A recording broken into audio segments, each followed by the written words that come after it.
Bok svima! Danas ćemo raditi, ne znam niti sam. Kao prvo idem podići kameru. I kao drugo, idem se predstaviti. Zovem se Tin.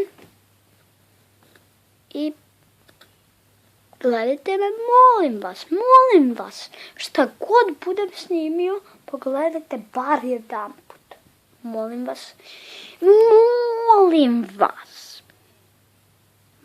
vas. Ok, ovo će biti kratak video, ali dobro.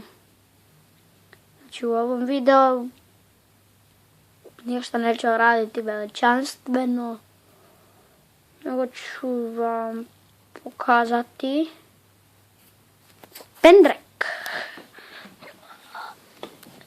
Imam pendrek. Gledajte kako to izgleda. Ne smijete me vidjeti. Ne dam. I mogu vam pokazati kako se zove moj televizor.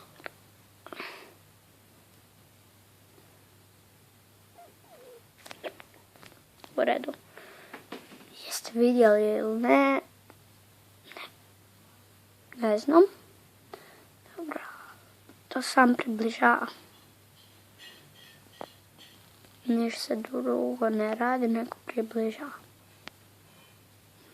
Vidite. Ja sam toga snimam na mobitelu, a ne na tabletu. I to je to sa ovim videom. Vidimo se u sljedećem. Ćao!